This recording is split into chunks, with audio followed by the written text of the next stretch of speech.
Hello, I'm Alex Jones, and I'm a radio and television host based in Austin, Texas. And for many years, I've been exposing the criminal activities of the global elite, also known as the New World Order. In past films, we've documented the centralization of power, the move towards world government, the attack on the nation state, self-defense, the Second Amendment, family values, that is, the family itself, as well as private property rights. But time and time again in my research, I come, well, eye to eye with something that's even hard for me to believe. And that's that the elite, again, the so-called establishment kings, those that know best, the visions of the anointed ones, are obsessed with the occult, from presidents to governors to the heads of industry. We've all seen the stories of presidents and first ladies obsessed with their astrologers, making national policy decisions upon their recommendations. Spiritual guides, shamans in the White House. My friends, it gets far worse than that. Now, I personally am a Christian, but even an atheist should be concerned about the information we're about to bring forward in this new documentary film, The Dark Secrets Inside Bohemian Grove. You see, for over 120 plus years in Northern California, in Sonoma County, on a 2,700-acre secluded redwood grove, leaders from around the world, prime ministers, chancellors, presidents, governors, again, the heads of industry, banking, academia, the media, Hollywood, only a select few, a little over 2,000 people, travel there to engage in bizarre, ancient Canaanite, Luciferian, Babylon mystery religion ceremonies. At least that was the rumors. And so I went to the library and got on the internet and saw many of the mainstream news articles admitting that world leaders do indeed go there, and they fly into San Francisco and other surrounding cities and drive out into the rural hills and mountains of Northern California, and that these stories have been coming out that they worship some 45-foot stone owl god.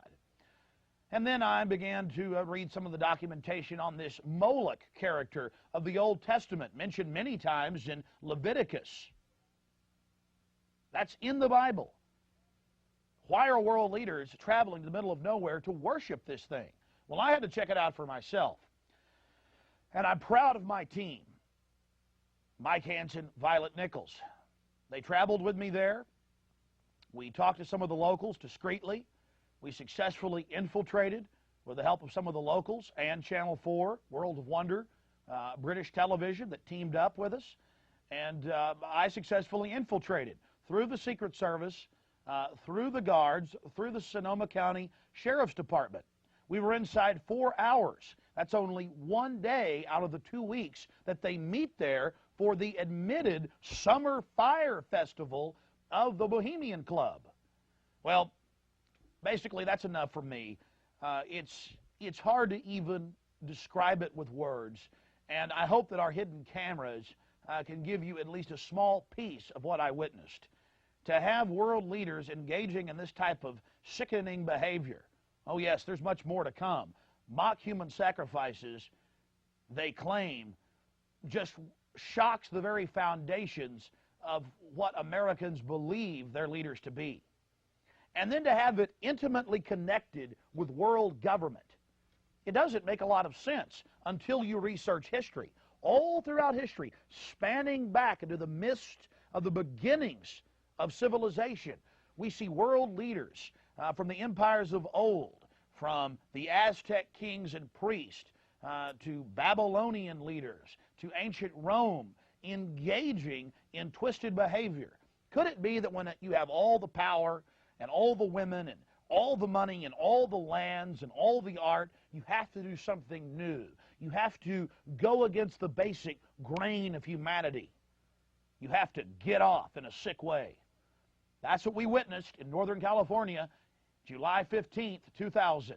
Get ready to go inside the Bohemian Grove.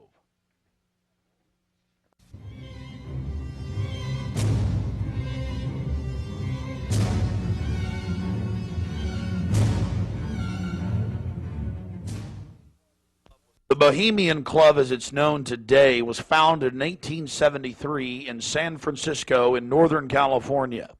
Many of the club's original annals, dating back to before the turn of the century, admit that local artists, writers, newspapermen, you name it, wanted a place away from the so-called backwardsness of the West Coast, the Judeo-Christian ethic. They found that place an hour and a half north of San Francisco, outside of the tiny town of Monterey. Their annals even admit an obsession with the occult and what they called druid rituals. Amongst the great redwood trees, they revived ancient ceremonies that in truth had their roots not in the druids, but in Babylon itself. As the railroads brought commerce and larger populations, the prestige of the club grew until, in the year 2000, it is a gathering place for the world establishment, the elite. We're about to show you some of the key evidence documenting this. It is absolutely central to understand that these bizarre activities have been engaged in going back to 1873 and are not some new fanciful whim of the trendies on the West Coast. By the turn of the century, there was already a 10 to 15-year waiting list. Presidents from Howard Taft to Herbert Hoover were on the membership roster. Not to mention, later, famous war general Dwight D. Eisenhower, later to become president. The roster of the Bohemian Club reads like a who's who of the elite. Look at this photo taken inside the Grove back in 1963. There you'll see Ronald Reagan, and sitting two people over from him, later to become president, Richard Milhouse Nixon. Frankly, we don't know if these men actively enjoy the things that go on inside the Bohemian Club. But one thing is perfectly certain from the evidence. They are forced to go and attend and take part in these activities if they wish to be elevated to the highest levels of the geopolitical power structure. Take George Bush Sr., documented member. And then, of course, there's his son. Now, the last 4 generations of Bushes have also attended the Skull and Bones Society at Yale, well known to be steeped in the occult. Then there's Bill Clinton, a frequent attendee. Upon closer inspection, the entire federal government at the highest levels is infested with Bohemian Club members. And it doesn't stop there. America's private run-for-profit Federal Reserve Bank, from its very inception in 1913, has been run by prominent members of the Bohemian Club. Central Bank Chairman Alan Greenspan was seen leaving the Bohemian Grove only 1 month before he was appointed chairman of the Federal Reserve. He had to be a made man to be a member of the most powerful cabal on the planet. Historical records are clear from major universities. The Manhattan Project was planned and instituted and run from the Bohemian Club. All of this going on in an atmosphere of bizarre revelry. You're looking at an illustration from a November 1989 issue of Spy magazine. Spy goes undercover with Henry Kissenger, Merv Griffin, and William F. Buckley Jr. The story was clearly a shill, meant to misdirect the intensifying media coverage that the Grove was getting in the late 1980s. The writer's spin is obvious. They're just masters of the universe, big frat boys blowing off steam. We'll get back to this article later. Because you can clearly see that the mantra in the spin story has been picked up as a front by all the local media. Sure, they're elitist. Sure, they have some bizarre rituals. But what's the big deal? They're just having fun. If that was the case, why would David Gergen, presidential advisor to President Clinton, resign from the Bohemian Club and 17 other organizations when it was revealed in 1993? Organizations like the Trilateral Commission, the Council on Foreign Relations, the Bilderberg Group. But it's not just the Washington Times and the Sacramento Bee. You're looking at an illustration from the pages of Parade magazine, February 22nd, 1981. This story was the most accurate and revealing, detailing the so-called mock human sacrifice. Former German Chancellor Helmut Schmidt wrote extensively in his memoirs, Men and Powers, a Political Retrospective, goes into great detail about the secret establishment running the world.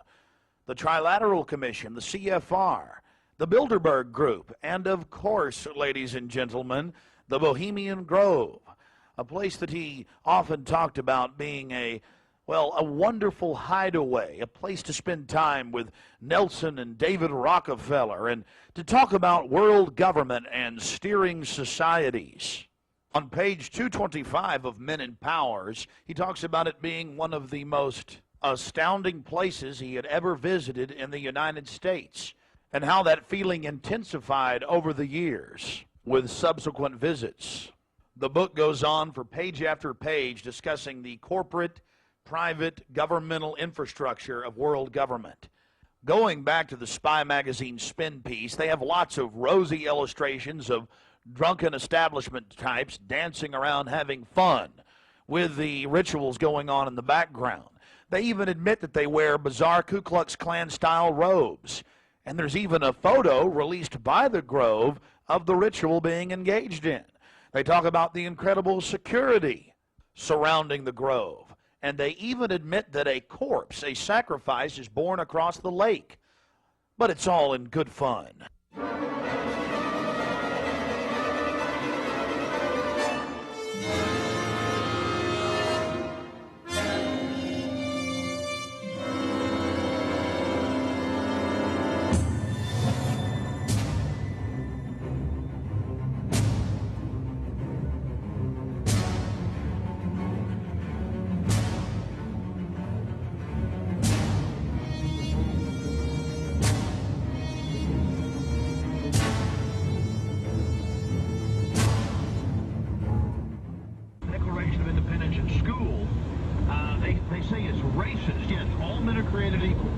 Endowed by their creator with certain inalienable rights, life, liberty, and the pursuit of happiness. When in the course of human events, I mean, come on, people, all men are created equal? How is that racist? Well, that's what the Black Caucus says in Pennsylvania. And the media goes, yes, racist, don't be racist. And of course the Black Caucus is being manipulated by their globalist banker masters. It's not even a black-white thing. It's just anything that's good for the country is racist, is backwards, is stupid.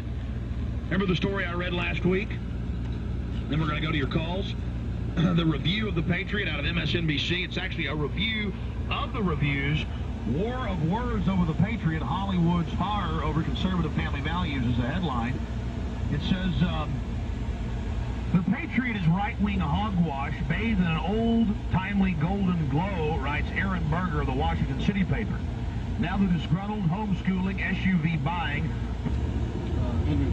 How you doing? Alex Jones. The Republicans have this deal every year where they even admitted in the papers they burn satanic effigies, run around naked in the woods. Former presidents. It's called Bohemian Grove. We're going to go infiltrate it and get in and document what they're doing. Where's this at? It's north of San Francisco, on 2,000-some acres. Been doing it for 100-some years. It's even in the Sacramento Bee and papers. I mean, this is how arrogant they are. I mean, they don't admit the naked part, but they burn this thing called the Cremation of Care, and it's actually Moloch worship, which goes back to Babylon, where they'd have the great owl and they heat it up inside the Bible. They throw the baby in. They even admit it. I mean, but they don't throw a baby in. They just burn the stuff inside and stand around in like red robes, red Ku Klux Klan robes. Needless to say, we're a little bit jittery. At least I am. Well, these two know what they're getting into. But we're meeting the British media, Channel 4, national media there. There he was.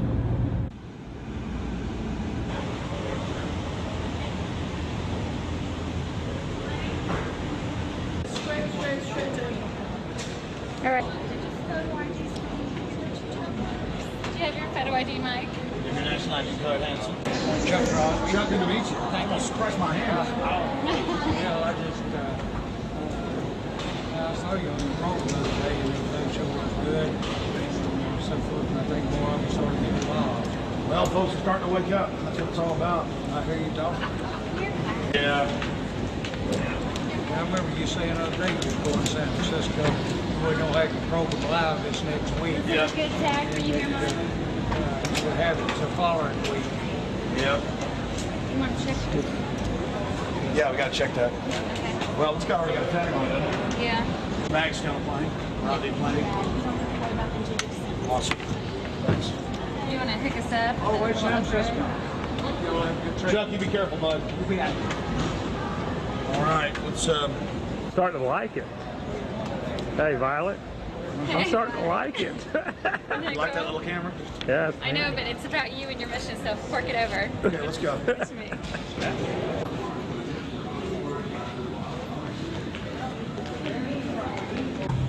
We slide the metal end into the buckle and adjust by pulling on the loose end of the strap.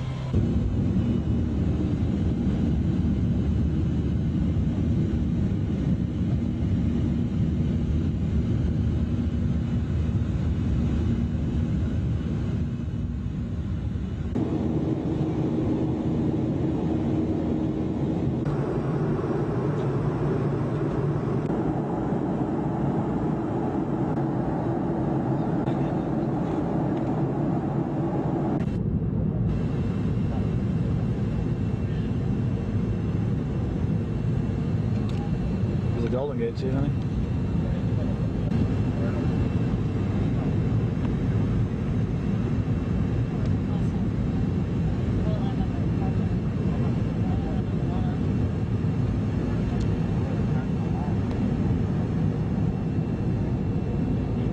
Actually, it's worse than crashing water. Contrary to Hollywood.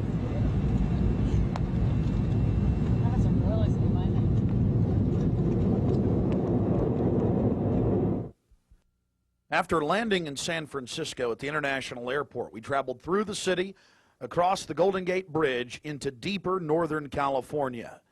Northern California, home to the giant sequoia redwoods. From there north to Santa Rosa, going west on Highway 12, the gateway to Bohemian Grove.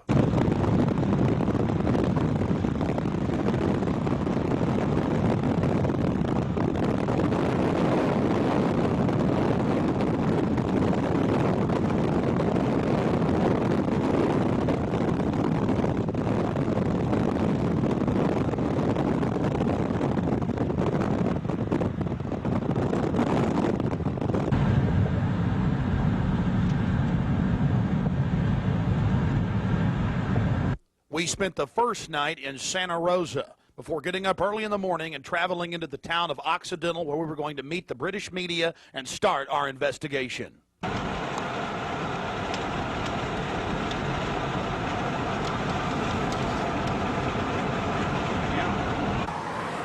Well, here we are in Northern California, right outside the Bohemian Grove.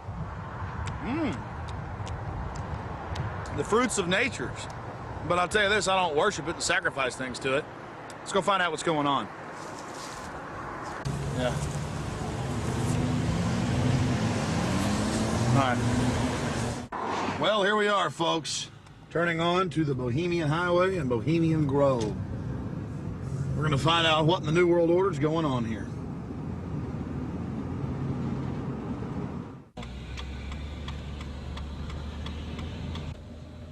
Did you get that, Hanson? Yeah. I'm back there. Oh, that's that guy. I think you're parking.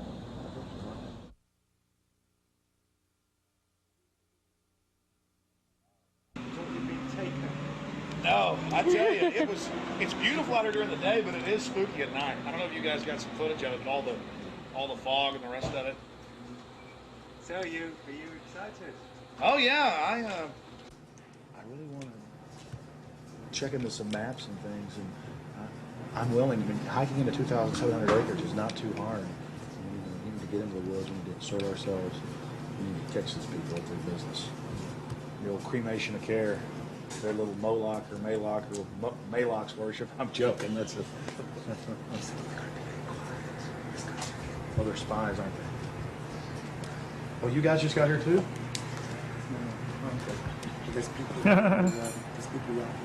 Camera wars. Stereo. I'm gonna hang out in the woods till it gets dark. I've got a map. You guys want to look at that? My question is, the history. What do they do if they catch you in there? They have us killed. I doubt that. Skin alive. I don't know. And they I throw don't. darts at your skin and body. Hanging upside down from a redwood tree. I doubt that. No, we'll see. No, I think they'll just check us out. Check it out.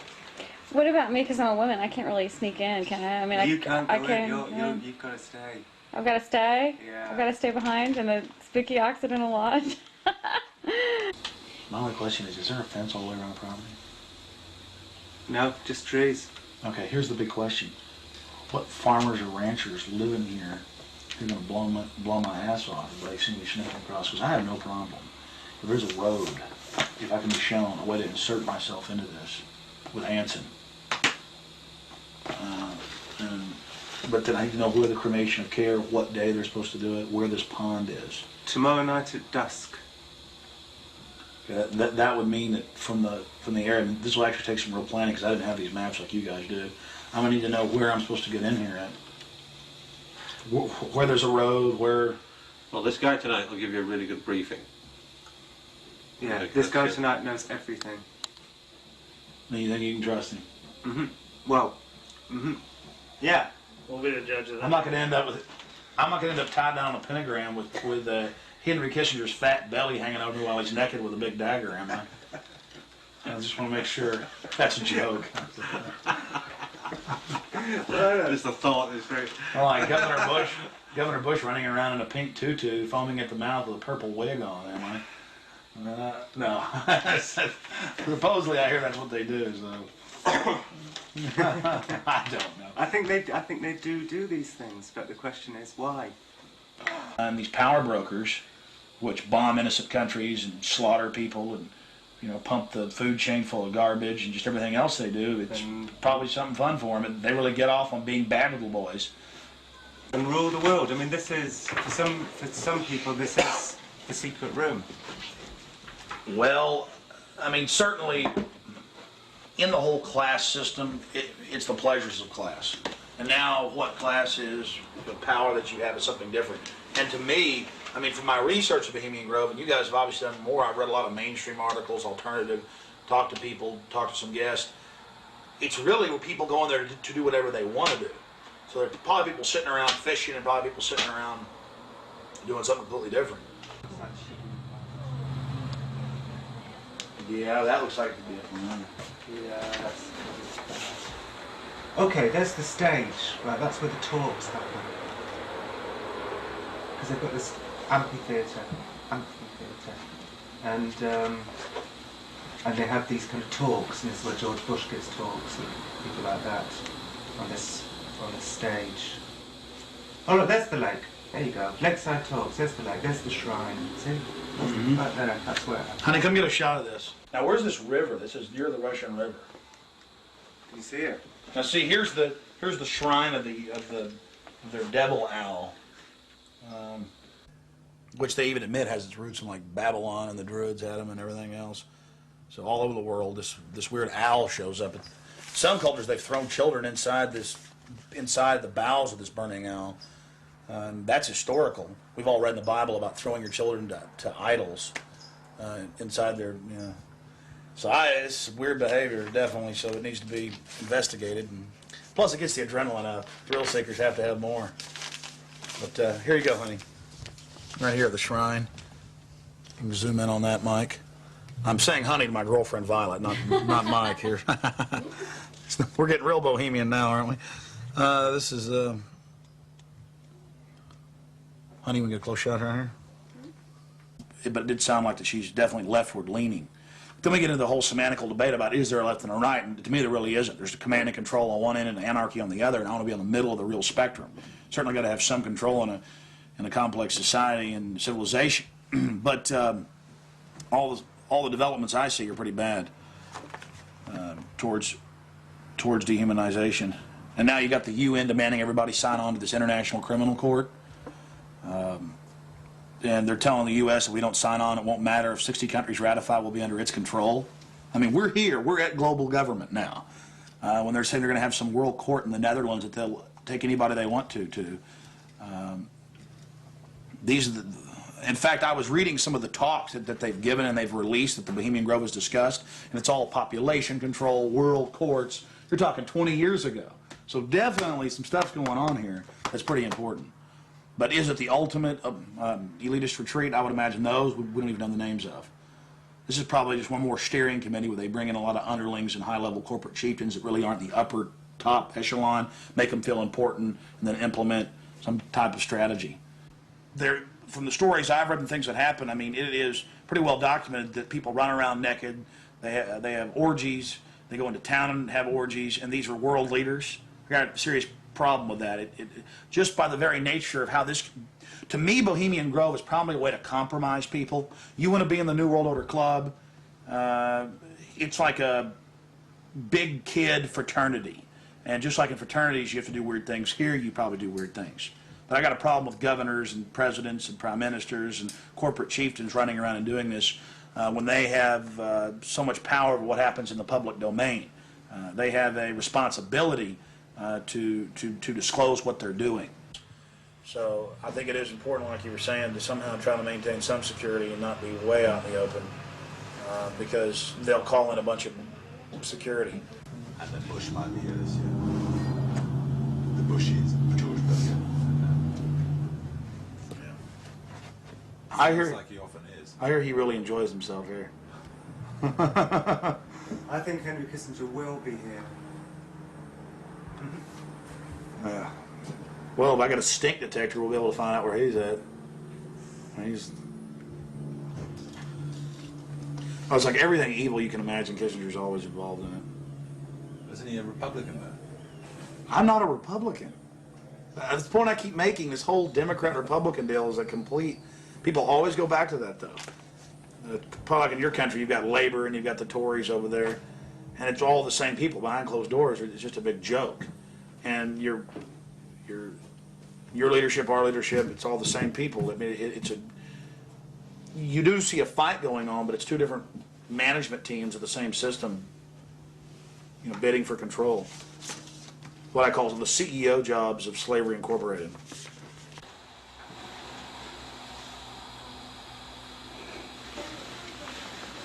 Do you worry for Alex, Violet? I do. I just, because Alex gets so impassioned by what he's doing that sometimes I'm afraid that he might be a little bit, reckless or maybe a little bit too fearless. I worry about Alex when he drives down the street to come home. Especially I used to worry about him when he had come home every night from the same, radio studio at the same time in the same car. And, I worry about him sometimes when he's late getting back in the studio and he doesn't give me a call. I mean, he is putting himself out there, but I think the fact that he's in the public eye as much as he is really, keeps him safe to a certain degree. So maybe something like this is, people might not necessarily know where he is right now, people that listen to the radio or whatever, so it's maybe a little bit more risky, and it's a little creepy at night up here in the woods, And you're definitely not dangerous. You're not going to do anything stupid this weekend. Well, I mean, dangerous to what? Dangerous to myself? Are these people dangerous? They certainly may be, but I'm completely nonviolent when it comes to just going out there and trying to get the information. That's what I'm trying to do. I mean, I'm an activist first and foremost, but also a journalist in that I'll make some jokes and speculate occasionally because I'm a radio talk show host. But when I say something that I believe, I have to be on target about it. But dangerous? I'm definitely dangerous to corrupt bureaucrats and their financial bosses that would like to control the American people on the planet. But not in a violent way. Not in a violent way. And for anybody that doubts we're in global government now or entering it, you've now got this UN criminal court. They're saying if 60 countries ratify it, then it doesn't matter if America doesn't sign on. Kofi Annan claims he has power to enter any country anytime he wishes. We've all read that, again, and seen it on television. So I'm fighting this global government. And long before global government came out in the open, in the last 4 or 5 years, they were conditioning the public that anyone that talks about global government is a kook, a weirdo, a terrorist, a racist. And now they're out on the nightly news saying global government's here, you better accept it, we're getting rid of juries all across the planet. The IMF, the World Bank, basically runs things now. The WTO decides what you can buy and sell and trade on the international market. But see, they've preconditioned us that it doesn't exist. They've preconditioned us that anybody that talks about this stuff and who is against it is a kook or a racist. because it doesn't exist. And then everybody's decided, well, I'm going to be culturally cool. I want to be in style. I want to be accepted. So even when they're hearing the news admit it and tell us how great it is, they've already pre-positioned it psychologically that it's not acceptable, it's not kosher to discuss it. Do you see the tactic they're using there? Mm-hmm. 5 years ago, I would laugh when I heard about black helicopters. I would say, I'm about taxes, I'm about corruption, I'm about, getting local control back, I'm about states' rights, everything's coming under federal control. I was pretty mainstream, what you'd call so-called conservative. Then I saw the light when black helicopters started going into North Carolina. I started going into Florida. They fired into an all-night restaurant in Miami, just training, firing bullets into a place where people were eating. They started burning buildings. Police chiefs started throwing them out of their towns, San Antonio. All this started happening, and I said, whoa, this is real. And then I realized that I was preconditioned, even as a so-called conservative person who understood that the media lied. I didn't realize how thick the propaganda was, that they precondition us before they release something on us, that it, number one, doesn't exist in our minds with classic doublethink, but then it can re-exist at the same time if they say it does and it's good. So it's literally George Orwell's doublethink, and one has to have it to stay sane in this world. Well, I refuse to be a part of it. I mean, the news every day, black helicopters are a joke, they're stupid, the culture, commercials, movies. At the same time, almost every month in this country, they're attacking and terrorizing some town with burning buildings and terror. And I don't want to be part of their sick control freak system. I don't like these degenerate, inbred, New World Order crowd people. They're not going to run my life. They're not going to control me. And I'm going to try to expose them. And I think we've had some success doing that. I know this, the Henry Kissengers, the George Bushes, those people, these are dangerous individuals. They've proven they're dangerous. They have no problem controlling and destroying entire societies. I just wanted to make sure that you weren't going to actually push any of them in the river or throw them into the owl. No. Hey, Violet, look how pretty it is. Uh-huh, sure is pretty. Mike, you enjoying yourself? A lot less spooky during the daytime. It's all foggy. Yeah, we're going to take our British friends down into the forest a little bit later tonight. Let them gallivant in the werewolf-ridden woods. Joking, of course. They'll have me on there. Alex Jones, radio talk show host, believes werewolves infest Northern California. They've been seen dancing with grizzly bears. Small pixies have been even witnessed playing violins for George Bush. Don't know what to make of what's going to happen. I can't even begin to imagine what we're going to discover when I infiltrate tomorrow and try to get the Cremation of Care. Their Moloch worship, or however you pronounce it, some ancient pagan human sacrifice behavior. I don't know if they actually have the human involved. I certainly doubt it. I certainly hope not. But these globalists and elitists all throughout history, going back to the old empires, they like to, do more and more obscene things to, as some say, get off. So we'll see what develops.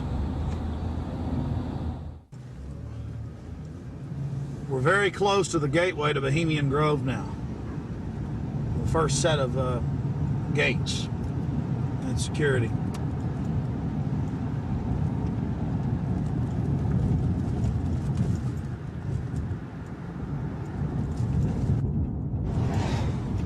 They have a small guard check at the front, and then they have a larger second one. Not a through road. Get a shot of that.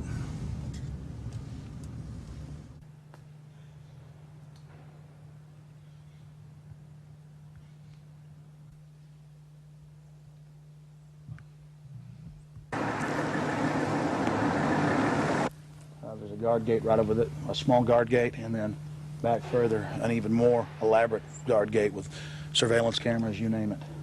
Not a through road, ladies and gentlemen, right up here in Northern California.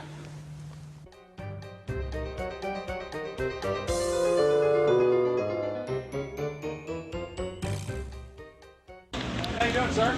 Okay. Camp Meeker? Yeah. Oh, I'm Alex Jones. I make documentaries. I'm just curious, what do you think about Bohemian Grove? I used to work there. You used to work there? Yeah. And now you work at Camp Meeker? No, I don't work. Yeah, I live in Camp Meeker. Oh, you live there? Yeah. Well, that's great. Did you ever watch the Cremation of Care? No. No. What'd you do at the... I just worked there. But, I mean, yeah. you never saw them march around in the red robes? And no. Oh, really? That doesn't go on? But yeah, I get it. Okay. Thanks.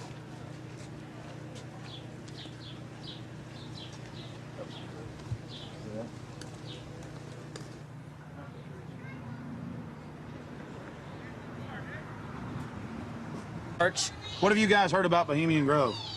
Oh, I don't know. A bunch of rich people, right? Have you ever heard about the 40-foot stone owl and the mock human sacrifice? I heard about it a little bit, yeah. Roll that window down. We're going to talk to you. Hold on. We'll go around here. I don't know. Oh, yeah? So what have you heard about the... Oh, I just read stuff about it in the paper. I don't know. Some people don't like it. They protested or something weird. But what about the 40-foot stone owl and the mock human sacrifice? You say you heard something about that? Well, just what I read about in the paper. Oh, the paper admitted that? Well, no, I don't know if they admitted it. They just said people go protest it. It supposedly happens. Sounds kind of weird. Does sound weird to me. Yeah. Why you guys? What are you guys doing? This TV show or something? We're just having fun. Oh yeah. This town isn't like Children of the Corn or anything, is it? Oh no, nothing like that. I'm sure. I don't know though. Supposedly lots of people go there. Some kind of weird event. I don't know. You guys know anything about it? You don't know. What would you say if we told you that they sacrifice a human in effigy and mock to a 40-foot stone owl in black and red and silver cloaks? Sounds kind of different. Do you think it's good to have... Do you think it's good to have so-called world leaders secretly engaging in pagan activities? I can't say it's that great, no. Why would you have a problem with that? Well, I don't know. It could be all right. Depends how you look at it. The kind of relativist worldview, huh? Yeah. Got to sacrifice care to the winds, huh? I don't know. Could just be for fun, or they could really be weird. They run around naked. Run around naked and freak out. There you go. Have you heard that? Yeah, absolutely. Actually, to tell you the truth, here's a funny story. What have you heard? Okay, go ahead.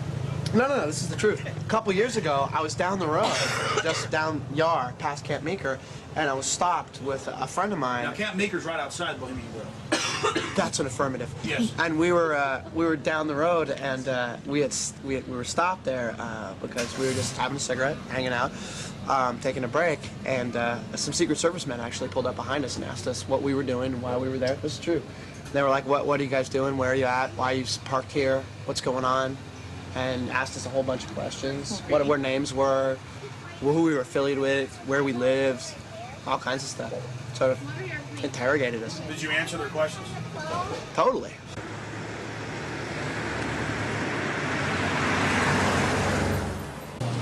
I don't know. We always hear there's like big, fat, rich guys with prostitutes there. Really? Yeah. What about the owl and the rituals? I don't know anything about it. Never heard about the rituals? Rituals. Ritual killing of a human sacrifice of a human? Nope. Never heard of it. What would you think if that was going on? I think it's pretty weird. Wouldn't be that surprised. I mean, it is our government after all. Hey, thanks for talking to us, bud. You know? Hey, I like your shirt. Declaration of Independence. Yeah. All right, man. Take care. All right. We're talking about the Bohemian Grove and trying to see what locals think about it. How it's all secret and all these fat cats there and the supposed strange rituals that go on. Are you a local? No, but she is. What do you think about the Bohemian Grove? Well, I know I think I'll say it offers a lot of employment. Offers a lot of employment? What's going on there? What kind of rituals do they do there? I don't know. We're talking to locals about what the rumors are. What are the rumors? About a big 40-foot stone owl and simulated human sacrifice. Oh, no. Oh, I don't know about that, but it's politicians that come, that vacation there. And it'd be really weird if politicians were acting like they were sacrificing people, wouldn't it?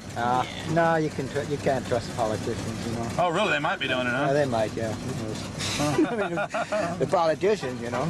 I hear you, bud. Hey, good talking to you. Right. Appreciate it. You guys take care. Good luck. Hey, those are some pretty flowers. Those are sweet peas. Those are real, folks. Yeah, they're real. You guys have a good one. You too. Yeah? Yeah. This area is in trouble. Yeah, we are. It's in big trouble. No, this is a wonderful area of the country. We're just asking locals what they think of the Bohemian Grove. The Bohemian Grove is a wonderful place. Have you been there? Yeah, I've been in there a bunch of times. What'd you do, work there? Or Work there, yeah. Yeah. It's, you know when it's the most wonderfulest time? Is when nobody's there. Oh, it's a beautiful area? Yeah, yeah, very beautiful. It's got big trees. Have you ever been there for the Cremation of Care? No. So you've never been there for the rituals? No. You ever heard about them? Yes. What have you heard they do, sir? Nothing. They got that tree that looks like an owl. Tree that looks like an owl? Tree or rock, or it's a carving, or it's where the stage is. But have you heard what they do during that?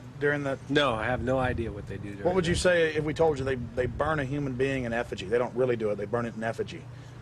I don't know what that means. Well, they have like a dummy that looks like a person under a black blanket. Huh? They take it up there and burn it. Oh, I don't know. Pretty weird. Huh? Pretty weird. Yeah, I've never seen that. How long you lived around here? I don't know. How old am I? 20, 40 years? Yeah. Really? Oh, your whole life? Yes. What's your name, sir? My name is Raul. The lizards? Yeah, this is vital roots. How long has Vital Roots been here? A couple years. Couple of years. The Bohemian Grove? Yeah. Yeah, a lot of politicians, a lot of big wigs, making a lot of big decisions. Oh, really? Do you think it's good that they get together in secret and make all these so-called decisions? Do I think it's good? Yeah. No, of course not. You do? What about the rituals? Have you heard anything about the rituals that go on? Oh, there's all kinds of rumors about rituals that go on there. What type of rumors have you heard? Don't make me go there. Please, come on. We're trying to talk to some locals. I'm just wondering. It's interesting. Well, I really don't know that much about it.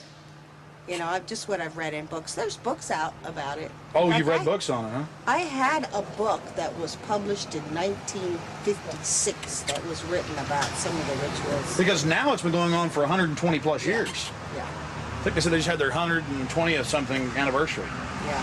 What would you say if I told you that there's a 40-foot stone owl and that they burn a human being in effigy, not in real life, but in effigy? I wouldn't believe it. You wouldn't believe it? Nah, I think it's a bunch of garbage. So you doubt there's a stone owl, and you doubt that they... Well, I wouldn't doubt there's a stone owl. Maybe there's a stone owl, but I wouldn't think that that's kind of, you know, rumors it's rumors, you know, what the word implies, pretty much. Just a conspiracy. Yeah, it's just a bunch of hearsay. Pure conspiracy theory. Whatever. Well, first off, how long you lived around here? approximately on and off 32 years. Oh, really? So most of your life? Mm-hmm. What have you heard about the Bohemian Grove? It's where all of the, like, FBI and you're talking about the Bohemian Grove. Yeah, it's like the quote-unquote elite and presidential retreat. Have you heard about the rituals that go on there? No, I haven't. Well, the people who have more money than the rest of us in the world are a bit different. They're stingy. They want to hoard it all for themselves. And they think they're going to go to heaven. They're not. Because they don't know how to provide or do as Jesus told them to. What would you say if I told you that they sacrifice a human in effigy before a giant 45 to 50-foot stone owl? I would say that's probably why they're going to hell. Really? Sure. Have you ever heard about that? Mm-mm. You lived here your whole life? Mm-hmm. Where were you born? San Francisco. It's a beautiful town. Oh, of course, we've got the Grove just about 10 miles down the road. Have you talked to people that work there? No, I haven't. They're kind of... I don't really know anybody that works down there. Yeah. To tell you the truth, yeah. I know people that have gone down there. A couple years ago when Schwarzkopf and Colin Powell, they were all down there doing big presentational speeches and whatnot. I've heard about that, but, you know, and presidents that have gone there for the retreats and whatnot. And I've heard it's also a quote-unquote elite men's club only. Women haven't been able to or allowed to work there except for in the past few years, which they're only kept in the parking lot. They're valet parking. That's the only job women can have there. Because whatever goes on in there. What if I told you that it's true that they burn a human being in effigy to a giant owl god, and they start worshiping the owl and talking about how it gives them power. What do you think about that?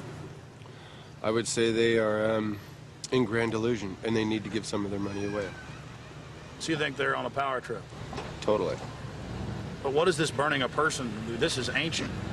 Did you know that thousands of years ago, different societies would have large metal hollow owls that would throw children into them? I would say they're quite satanic. Or on another level, if you will, more demented. It's very, very sick. With these people, we're talking about billions, and then we're talking about governmental control. Is it bad to have something that's secret, elite, and pagan at the same time? Yeah, sounds like Satan's building his cult. Satan's building his army.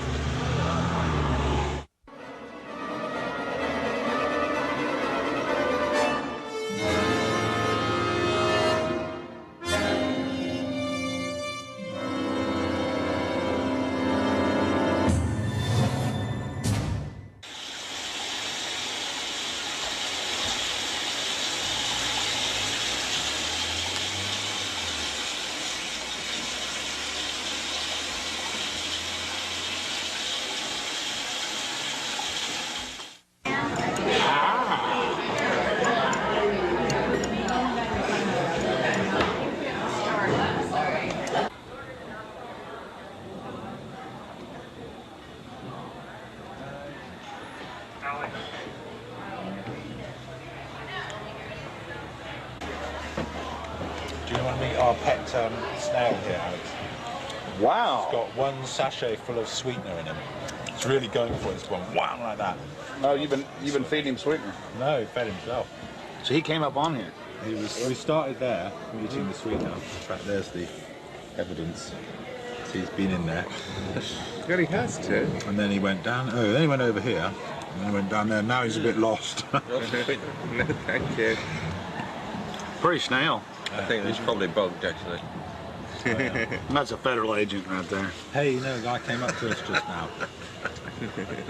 This is one of the new breed of high-tech federal agents. All this is in there is just tech.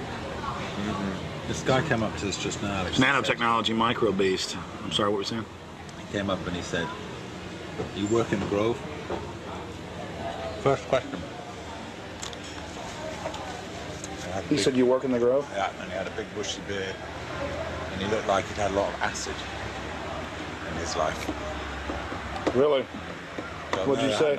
I said, "Yeah." And he said, "Oh yeah," and then he started talking about the weather for half an hour. So we don't know what to make of him. Now, yesterday, you were talking to an Australian who lives around here now. Yeah. He was talking about the FBI. Yeah, this Australian we met yesterday. He's been here for 3 years, and he says that about 2-3 months ago, the whole place was saturated with men in black, FBI, Secret Service, and everything going up and down the roads, checking everything, checking houses, everything from bombs and stuff, and then they all disappeared, and they were looking out for undesirables in the area who were persuaded to go. That was his story. And now we're going to talk to him. And now we're going to infiltrate. I think we should go and see what we can see. The public has a right to know. They do. The public may have a right to know, but the people in this cafe, I think, shouldn't know. I agree. Well, you've got to go in up the road that says no through road, because we've got to sit in the car and get a shot of you going up the road. So you've got to go in. You've got to be the guinea pig.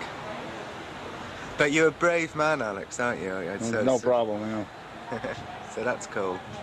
I wouldn't ask a man who wasn't as brave as you. All right, it's no big deal. I'm just gonna go in and make sure everything goes good. I'm sure you guys will come right through fine too. My only concern is figuring out the right type of baggage to carry this in, also still shot camera. Well, I personally would recommend that you wired yourself up with your what's it called? Hidden camera. Yeah, your hidden camera that's in the shape of a pager. Problem is, we got some stuff on last night. We checked it out, but it's very unwieldy, not trustworthy. Right. If I can just get in the woods with this, it's over. That's true. And even if I'm going early now. I'm probably going about 3:30 with Mike, and we'll just hang out inside in case they throw me out. I'm still getting back on the property. Oh, so you're gonna go in way before Rick gets here? Yeah. Ah, okay. Well, cool. Well, we'll just sit in the car. But I mean, you understand why? Not because I want to hang out in there all day. It's because I've got to get in. Because if they catch me, then I'm gonna got to sneak back in. Mm-hmm. Yeah. I will not be stopped. You know, I went with Big Jim Tucker from the Spotlight to a Bilderberg meeting last year. But that was my first time, and we got chased away by men in dark glasses, and you know, I was a bit scared then. But I feel safe with you, Alex. Well, Tucker's a good writer. Oh yeah, I like Tucker. All of this connects It kind to... of defeats the motive of it just being a tie and a pager. Doesn't it?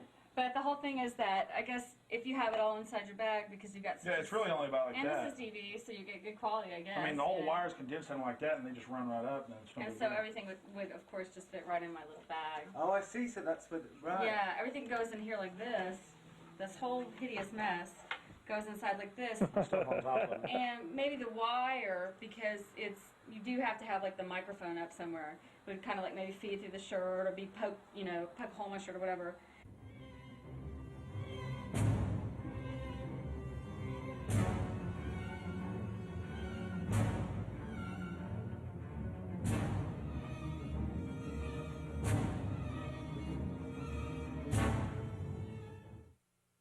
It was the night of July 15th, 2000. Mike Hansen and I were about to attempt the first ever successful infiltration of the Bohemian Grove. Others have tried and failed. No one has ever actually made it in and out with video evidence.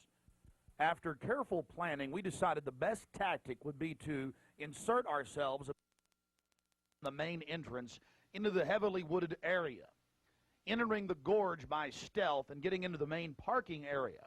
From there, we posed as Bohemian Club members, thus entering the inner sanctums of the New World Order.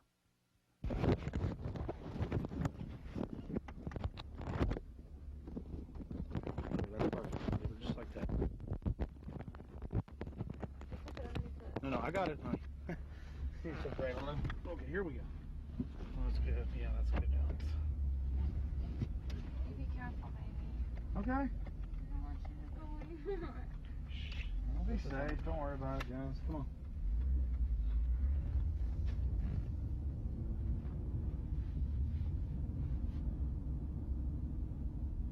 O'clock, 11:30, 12. Yep. Should I wear my sunglasses? Whatever you want. Go lose. Not that bright. Can we go left?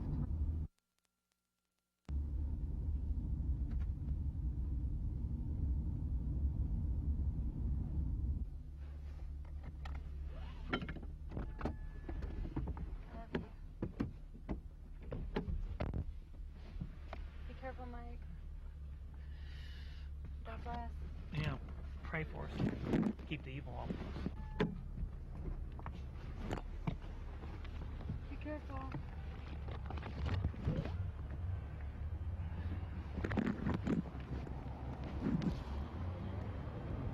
Yeah, let it go.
Let's walk on up here for a second.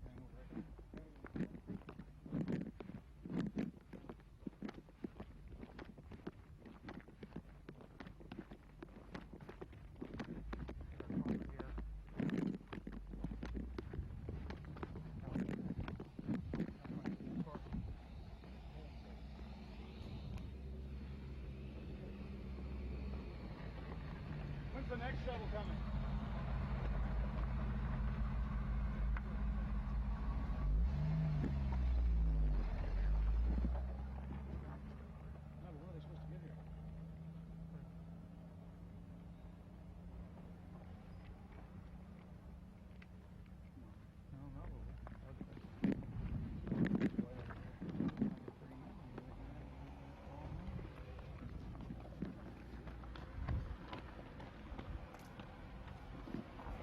Sorry, Mike. Come on. Where are you going?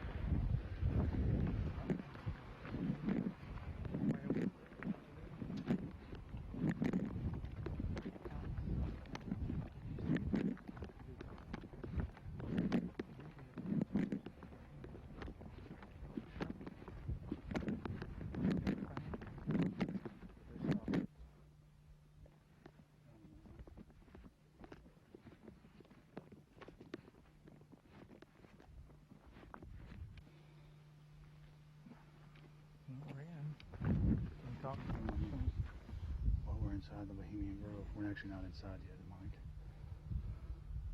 Well, we're in the parking lot. That's pretty. Yeah.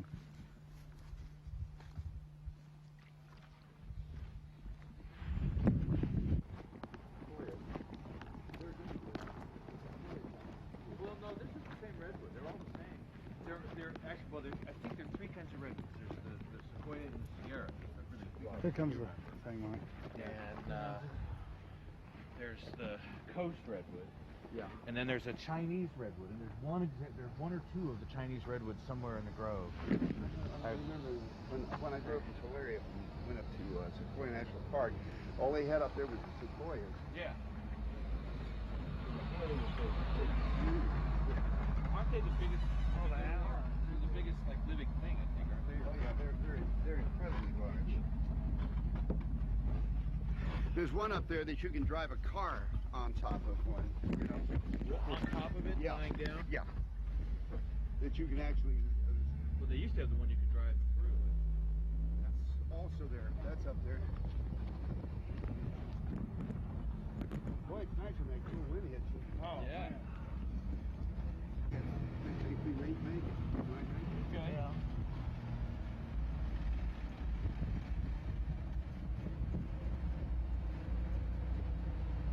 How much did the road cost? This thing? No, the road. The rope. The road. The road. Oh, that. Oh, road. Oh, rope. It was 88.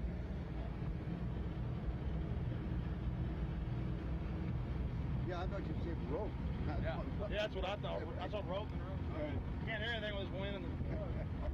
Look at this thing's seen some years. Pretty nice, actually. Yeah. This is the oldest one, isn't it? Yeah. Other than maybe that little red one. Yeah. Bye-bye. I think when you go to heaven, they have buses like this. Thank you. Thank you. Oh, yeah. No, go ahead. Let's see, we got one up here. Yeah, is there another one coming?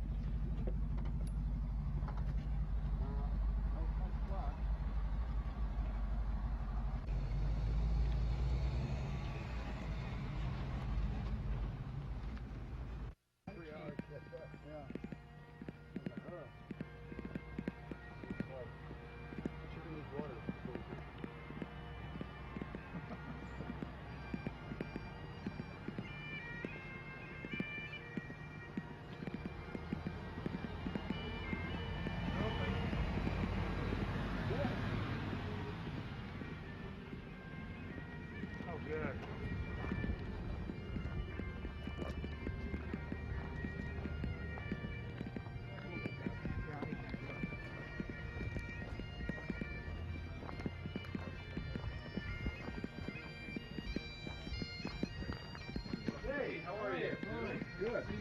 Your father visited and all that? Yeah, yeah.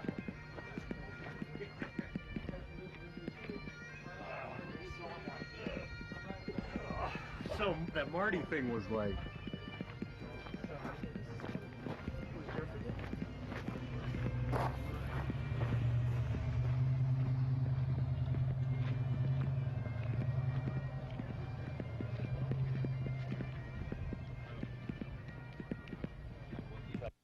We don't have time in the documentary to show you an entire tour of the 2,700-acre compound in the middle of the gorge. Besides the fact we didn't even have time to see but about 20% of it in between dodging security personnel. Unfortunately, we were using digital tapes that were 1 hour. Several of the confrontations were not caught on tape. We had sheriff's deputies, Secret Service, you name it, question us on who we were. We just told them we were with the hillbillies. That's where the Bushes stay, you know, because we've got Texas accents.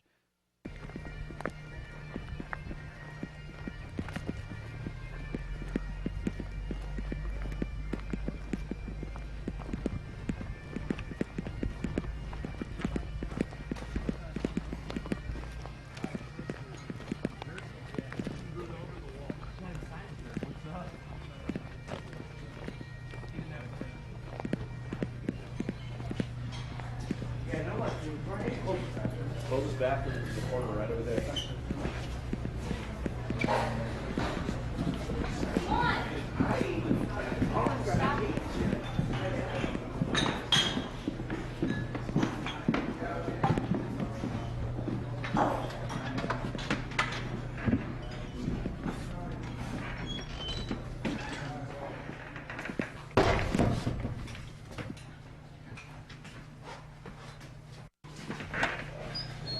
Oh, there they are.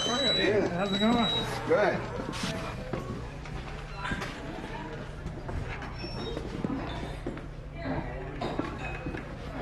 Oh, that feels good. Oh.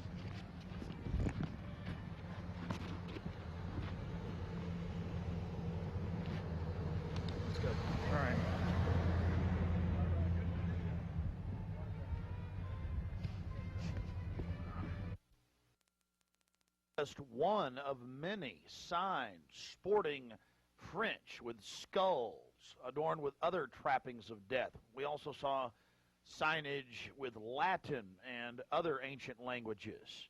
Now we're about to let you see a little bit of what's going on with the great owl.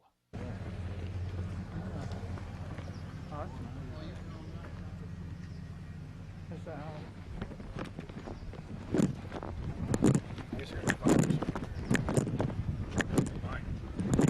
I'm getting this. I'm getting bold.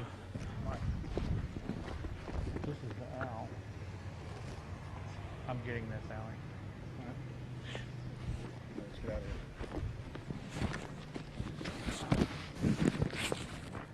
I like that.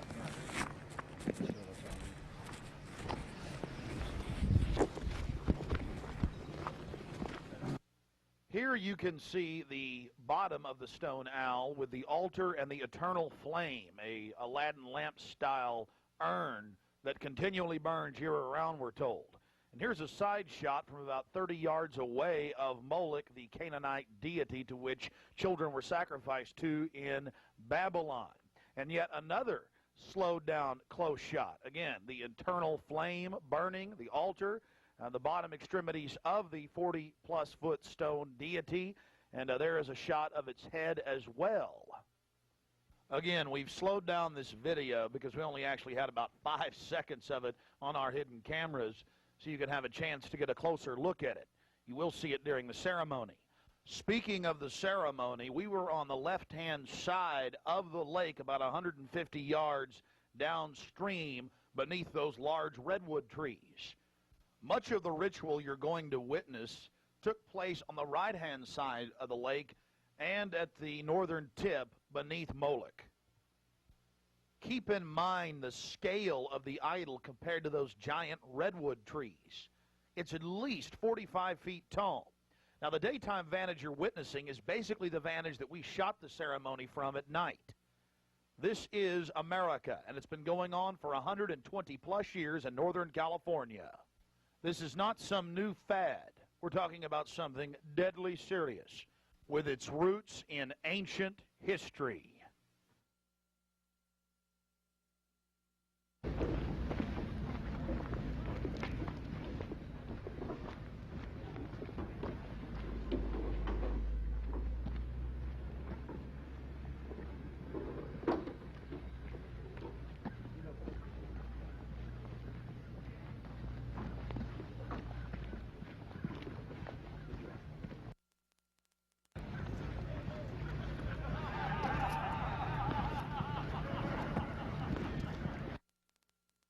Had the bright idea of going into one of the camps, which is one of the few mistakes he made.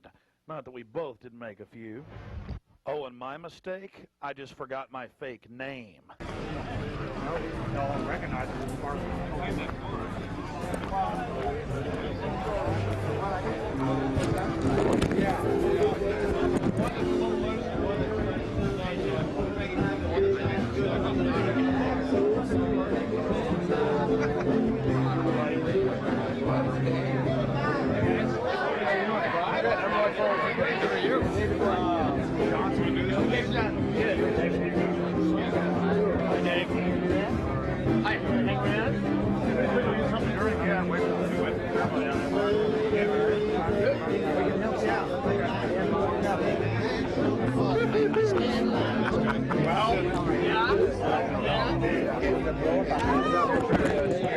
Horrifying work, guys. Yeah, that's, we may have to...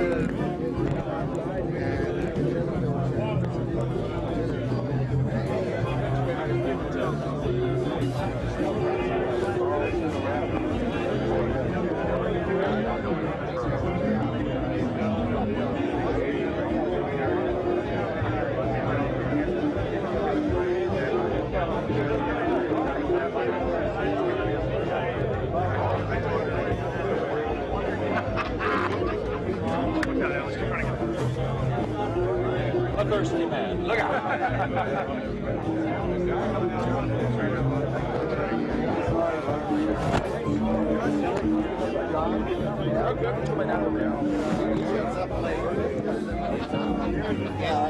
I'm sorry. Why?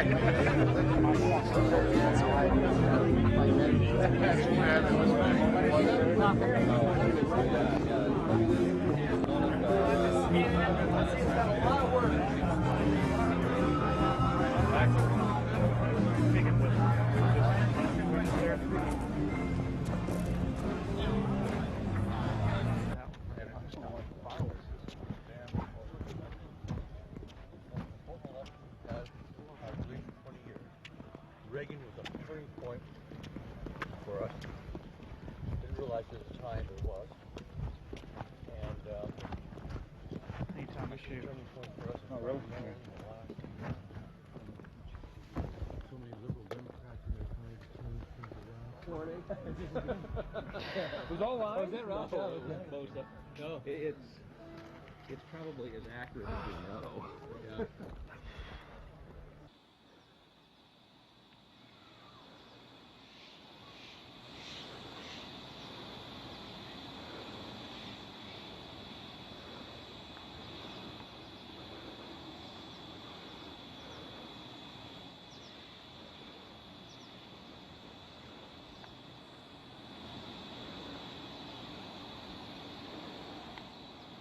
We had already been questioned 3 separate times by the Bohemian Club's security, Secret Service, and Sonoma County Sheriff's Department.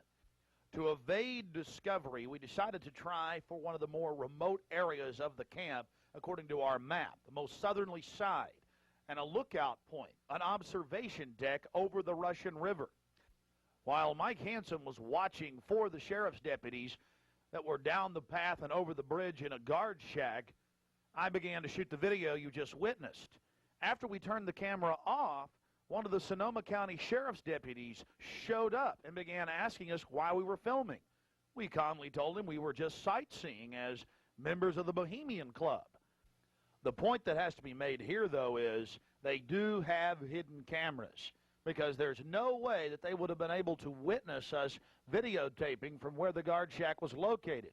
And then upon walking back by the guard shack, we actually witnessed banks of television screens and wires leading up into the redwoods and disappearing.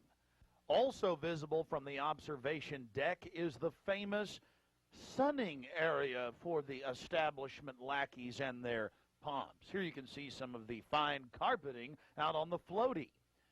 The long history of men enjoying themselves has even been written about in the gossip column of the San Francisco Chronicle, writing that a man on his own often gets invited back to the camp by gay bohemians. Even 100-year-old annals have admitted the homosexual activities. After escaping the sheriff's department, Mike and I traveled high into the hills to wait until dark and the beginning of the Cremation of Care ceremony.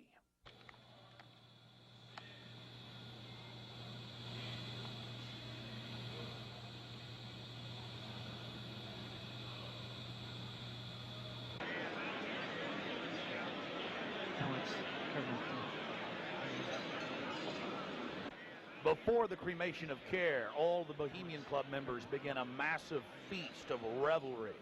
He's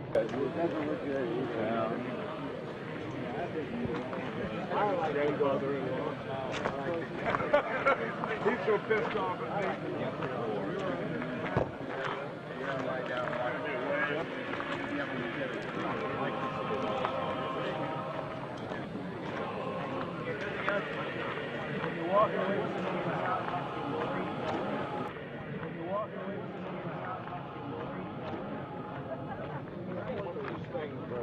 After the feast, cult members travel from the main dining area under the trees out to the eastern side of the lake, where they congregate and prepare themselves to properly thank their deity.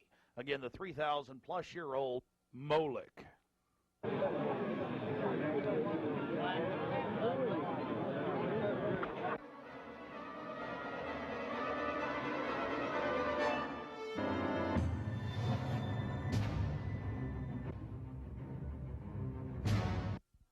The occult activities are coming up. And then after the actual ritual, we're going to give you some more of the history surrounding it. But first off, I wanted to draw your attention to the program that was given out to the spectators or the viewers. I guess an occultist would call them novices, who actually watched as the priest and their supporters engaged in this ancient rite. Now, you're looking at a little demon called PJ that was on the front of the actual program. It's kind of in a Hieronymus Bosch style. He's got a little broom and a dustpan, and he's sweeping something up. Now, even more shocking is the figure of a human body burning in the flames. In fact, I've shown it to people that are experts in anatomy, to actual doctors, and they say that the anatomical size is that of a baby or small child. Notice how large the cranium is in comparison to the torso, that is the ribs. Understand, ladies and gentlemen, this is from the program itself given out to the establishment lackeys witnessing these sinister activities. Remember, in Babylon and Tyre, they would throw their children into fiery pits. Look at the size of the hands compared to the rest of the body. Only children show these anatomical details. Now, of course, it's been airbrushed in, but it shows the psychology of those conducting these criminal activities. Now, this is the only skull we actually caught on tape. We've blown it up for you over one of the major meeting houses. Of course, it's not a real skull. It was extremely oversized up on the signage. The point we're trying to make here is the entire compound was literally infested with symbols of death, skulls, owls, you name it. At long last, here it is, the Cremation of Care unveiled.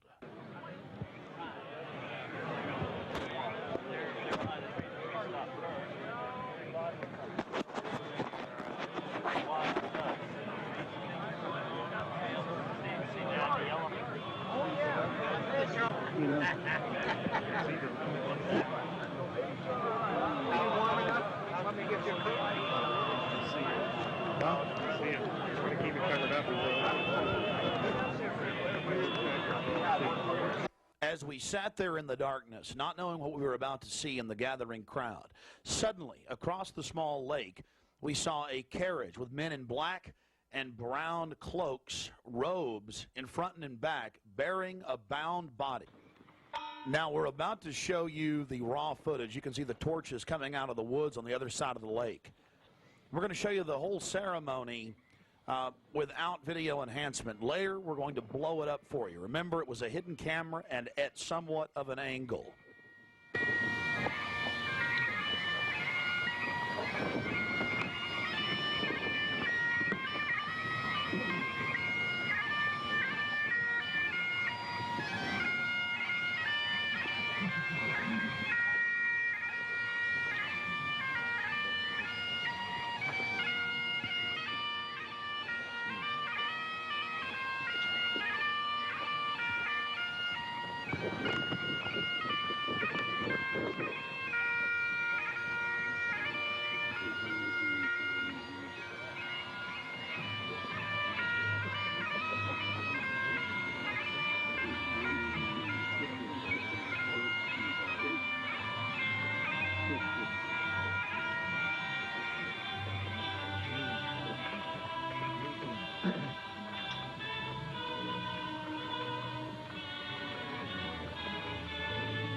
Something particularly pleasing was happening for the Bohemian Grovers with whatever developed with that crowd of men in black and brown and the bound body on the back of the buggy. They drove behind big black tarps they had hanging out of the trees. There was lots of smacking on lips of in bizarre enjoyment by the crowd. We still haven't made out exactly what was going on, but that a real sacrifice may have actually been developing according to some occult experts.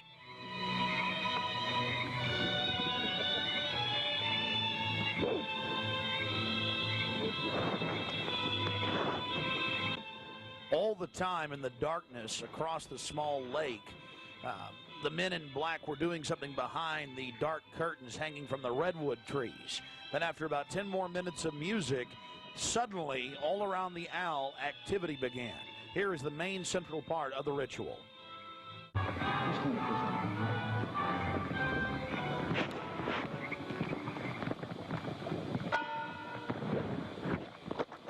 owl is in his leafy temple. Let all within the grove be reverent before him. Lift up your heads, O ye trees, and be ye lifted up, ye everlasting spires. For behold, here is Bohemia's shrine, and holy are the pillars of this house. Weaving spiders, come not here.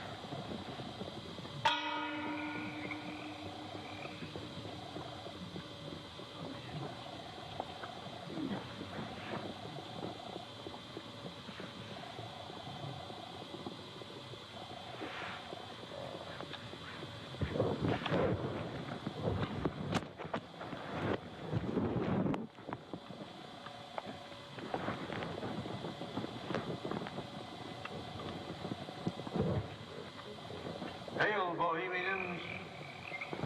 With the ripple of waters, song of birds, such music as inspires the sinking soul, do we invite you into midsummer's joy. The sky above is blue, sown with stars. The forest floor is heaped with fragrant drift. Evening's cool kiss is yours. The campfires glow. The birth of rosy fingered dawn. Shake off your sorrows with the city's dust and cast to the winds the cares of life. Let memory bring back the well-loved names of gallant friends who knew and loved this grove. Dear boon companions, companions of the long ago. Aye, let them join us in this ritual. Not a place be empty in our midst. O beauty's vassals, who hold in this gray autumn of the world her springtime in your heart, attend our tale. Gather, ye forest folk, and cast your spell over these mortals. Touch their world-blind eyes with fairy unction. Open their eyes of fancy. Blow all the memories of yesterday and seal the gates of sorrow. It is a dream, and yet not all a dream. Dull care and all of his words are but a dream. As vanished Babylon and goodly Tyre, so shall they also vanish. But the wilding rose blows on the broken battlements of Tyre, and moss rends the stones of Babylon. For beauty is eternal, and we bow to beauty everlasting. For lasting happiness, return to one alone, and she surrounds you now. Great nature, refuge of the weary heart, and only balm for breasts that have been bruised. She hath cool hands for every fevered brow, and gentlest silence for the troubled soul. The tonsils are most wide. She healeth well, having such ministries as calm and sleep. She is ever faithful. Other friends may fail, but seek ye her in any quiet place. Smiling, she will rise and give to you her kiss. So must ye come as children. Little children that believe nor ever doubt her beauty and her faith, nor deem her tenderness can change or die.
Bohemians and priests, the desperate call of heavy hearts is answered.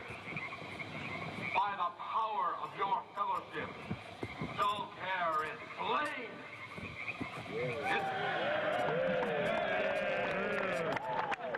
His body has been brought yonder from the funeral pyre to the joyous pipings of a funeral march. Our funeral pyre awaits the corpse of care. There we go.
Here you have the boatman, his face is painted up like a skull, bringing the bound body across the water. Again, we'll have enhanced video of this later. And let's see if you can pick up all the different occultic meanings in the speeches you're about to hear.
Thus buried across the shadowy tide, in all the ancient majesty of death, no arch enemy of beauty. Not for thee the tender tribute or the restful grave. Fire shall have its will of thee, and all the winds make merry with thy dust. Bring fire!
When will ye learn that me ye cannot slay?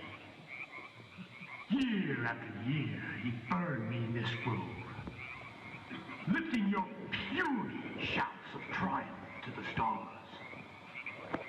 But when again ye turn your faces to the marketplace, do ye not find me waiting as of old? Fools! Fools! Fools to dream ye conquer care! Nay, thou mocking spirit, it is not all a dream. We know thou waitest for us. When this our sylvan holiday has ended, we shall meet thee and fight thee as of old, and some of us prevail against thee, and some thou shalt destroy. But this too we know, year after year within this happy grove, our fellowship bends thee for a space. Thy malevolence which would pursue us here has lost its power under these friendly trees. So shall we burn thee once again this night, and in the flames that eat thine effigy, we shall read the sign, Midsummer sets us free. Ye shall burn me once again.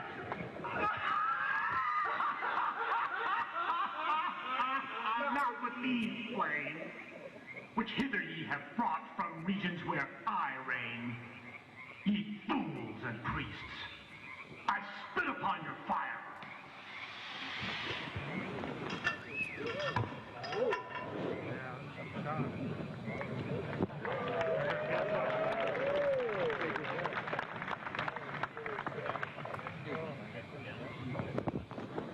Wow.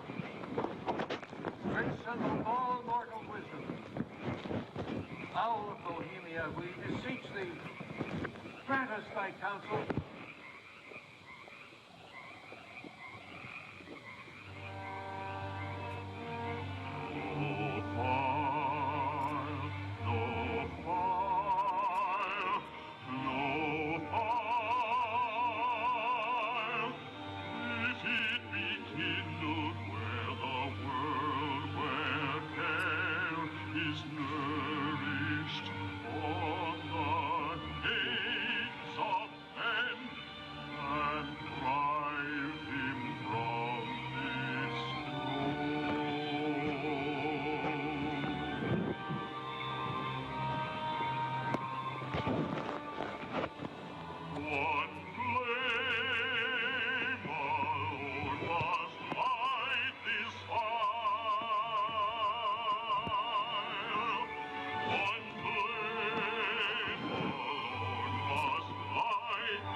Great Owl of Bohemia, we thank thee for thy adjuration.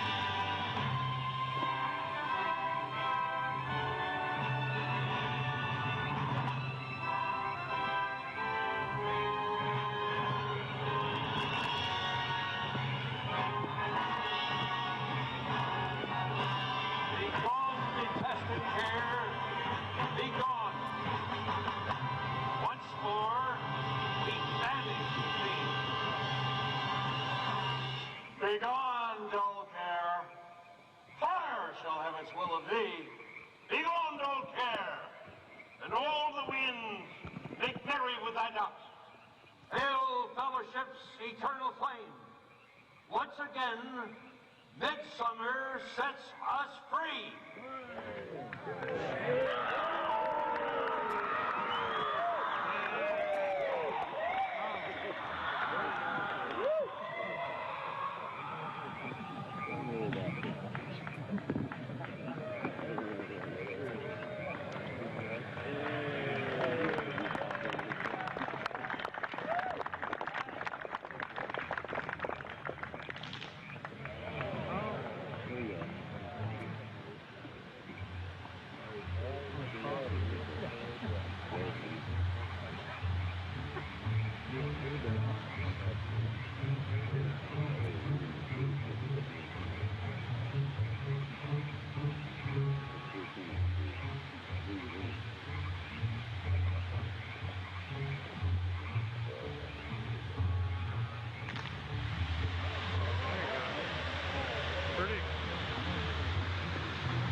Now we're going to get to some enhanced video, and we'll go play-by-play through some of the more occultic statements, like we shall read the sign in your burned effigy, the bound body. That's exactly what the Druids actually did. They would roast cats, goats, oxen, horses, and watch the pain of how they died, and from this extract some type of mystical energy force or power, and also be able to tell the future.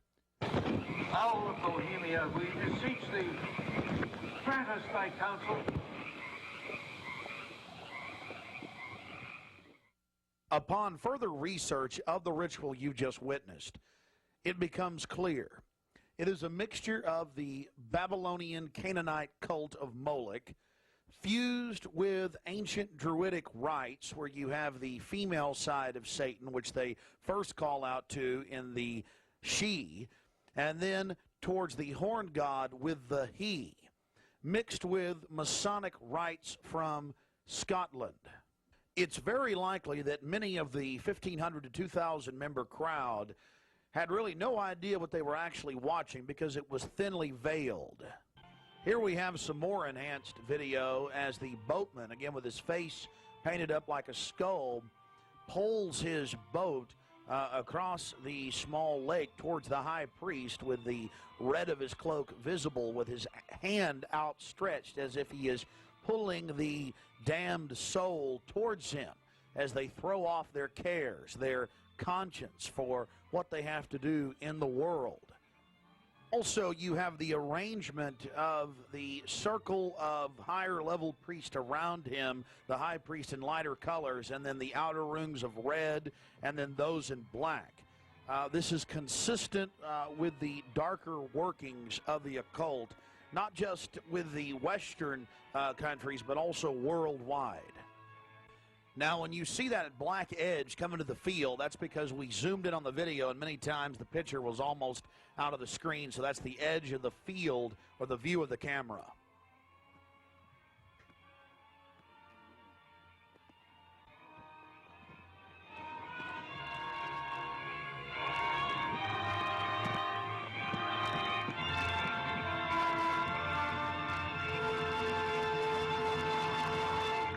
We'll get back to more enhanced video of the ritual here in just a minute. But remember PJ, the little demon down in the corner, the left-hand corner of the program, sweeping up the ashes with little horns?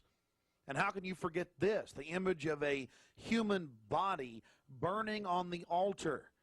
Again, this is what they were handing out to those that were witnessing these macabre activities. But again, from Babylon on into ancient England, the word bonfire, meaning human sacrifices being thrown into fiery pits, turned into today's bonfire. After the sacrifice, members of the cult would sweep up the ashes of the victim and use them in future rituals. One of the things that is extremely obvious by looking at the program handed out to Bohemian Club members is the person creating the program had a deep understanding of the occult. Here again, you have a little demon, PJ.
malevolence which would pursue us here has lost its power under these friendly trees.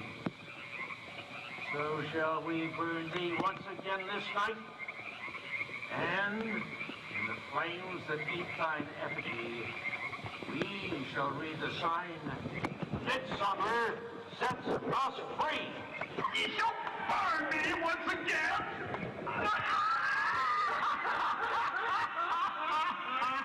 Not with these flames, which hither ye have brought from regions where I reign. Ye fools and priests, I spit upon your fire.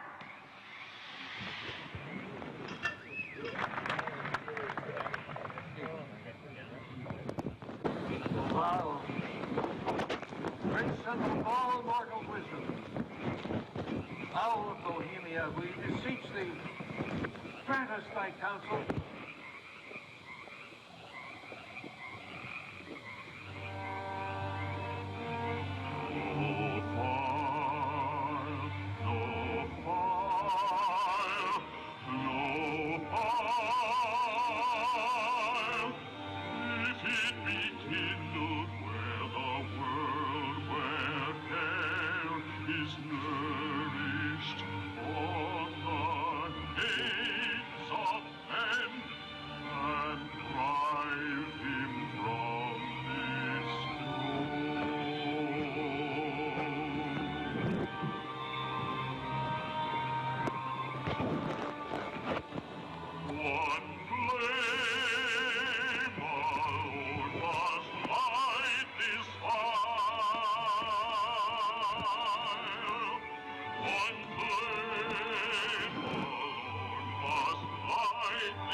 Thank thee for thy adjuration.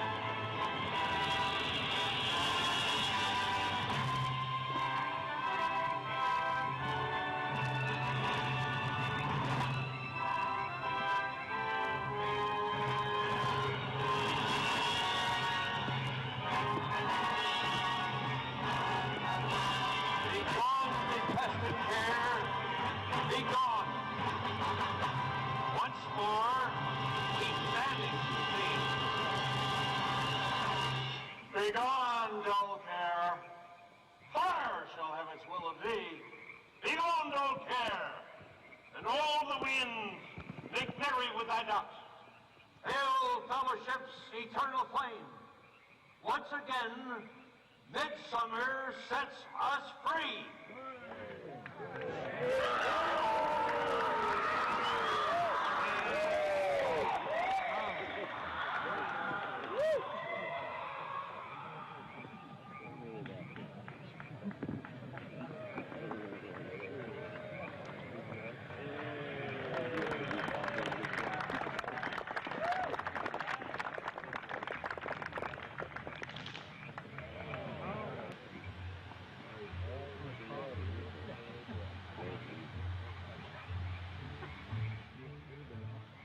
Again, ladies and gentlemen, when you see that black edge coming in, that was the field from the camera.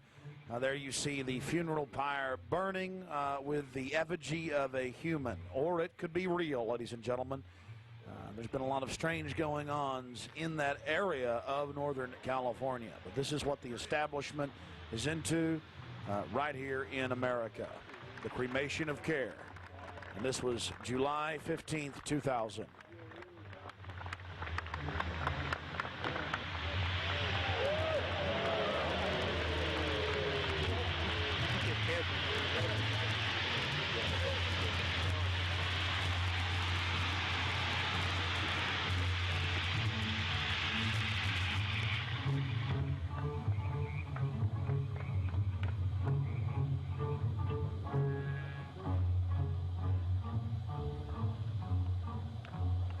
These people are deadly serious, those taking part in the ceremony.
Another point, the pyrotechnics you're seeing going off were being released from beneath little wrought iron crosses about 1.5 feet tall. Also, notice the screams of pain coming from the sacrifice.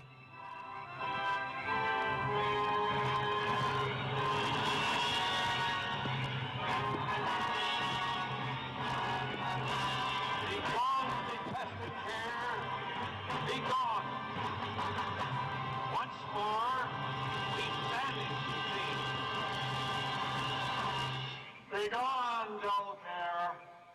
Fire shall have its will of thee. Begone, dull care. And all the winds make merry with thy ducks.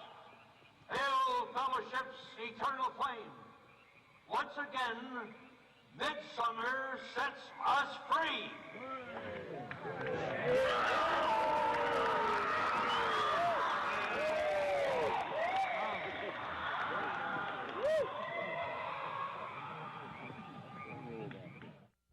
One of the facets of the ritual that goes deeply into the occult, again, we've already mentioned the Druids at their bonfires or bonfires throwing bodies into fiery pits after ritually cutting their hearts out or slitting their throats.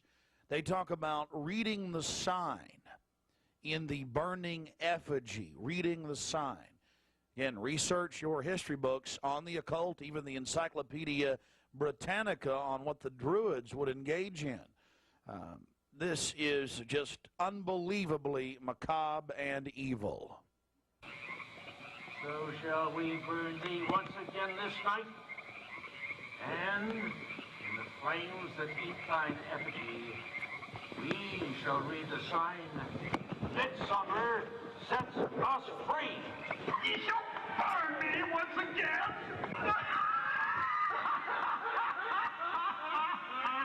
Not with these flames. Well, we're going to confront George Bush on Bohemian Grove. George Bush Jr., they've been announcing on CNN, MSNBC on television last night and today. For the first time in history, they're admitting it, why the vice presidential decision was made at Bohemian Grove. George Bush Sr., the former president, and Colin Powell and others. So now they're just throwing it in everybody's face. We've broken the story over a week ago.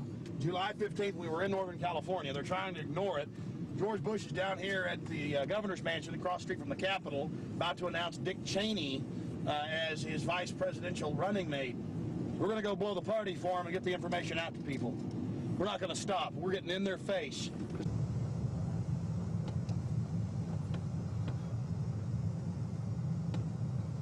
I want to make it clear that I'm neither Republican nor Democrat. But the facts speak for itself. George Bush Sr., Jr., even their grandfather Prescott Bush were all members of the Bohemian Club. So we dropped by to, well, let them know that we're fully aware of their activities.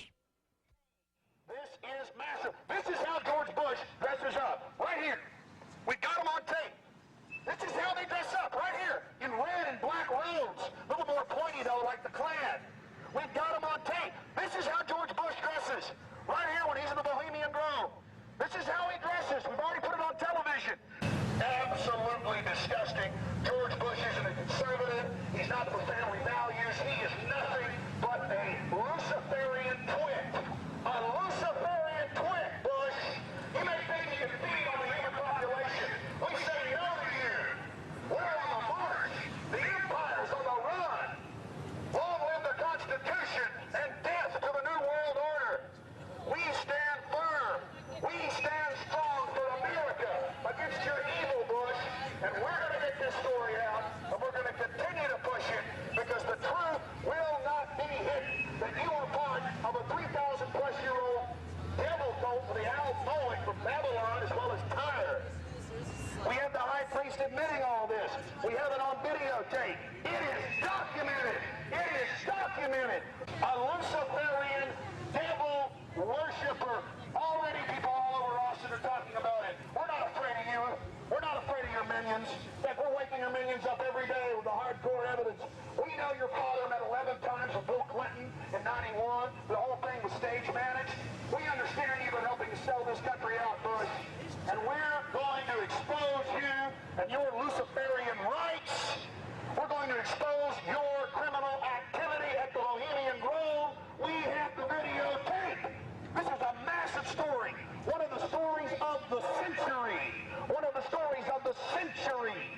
How you had the Luciferian cult for 121 years in Northern California. I went inside for the Cremation of Care. I witnessed the entire debacle. Many of these Secret Service agents have been in, no doubt, protecting these people inside of this system. As we near the end of this film, it's important to understand that we did massive research on the occult. And one of the libraries we visited was that of Professor Tex Mars of Aeronautics. He also has written literally dozens of books on the occult. His library was very revealing about the obsession of elitists throughout history with the occult. Front group after front group to conceal and really subvert. But behind all of these groups, there is a small cadre or elite, a core. And what you have done, I think, with the Bohemian Grove is you have exposed one of the premier organizations of the whole New World Order arrangement, you might say. Of course, we can go back in history, all the way back to ancient Egypt, Babylon, or Greece, Rome. And I think you're going to see sort of the roots of the Bohemian Grove, but particularly in the Illuminati era, originating during the French Revolutionary days. You know, there we had the actual order of the Illuminati, with Adam Weishaupt and all of his evil philosophers, let's just call them, Voltaire and the others. And that has come up all the way to today. Hitler, of course, was a Bohemian. I think it's more Babylon mystery religion. All of the elements are there. Of course, even the owl is a symbol of ancient mystery Babylon. The owl was worshipped by the ancient Egyptians and by the Babylonians. And it's interesting to me that many of the members of the Bohemian Grove have in their homes, as I understand it, small figurines of owls. And I believe they actually worship those owls as a symbol of the deity, the great goddess of Babylon. And of course, here again, we have the counterfeit of Christ's sacrifice on the cross. I think all of those things, there had to be, in my belief, an occultist, a deep occultist, who designed each of the elements of this ceremony.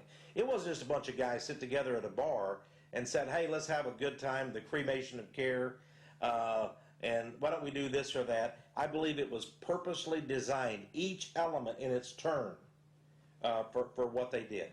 No doubt about it. Ladies and gentlemen, you've been watching Dark Secrets Inside Bohemian Grove. The facts we've shown in this film are absolutely documented.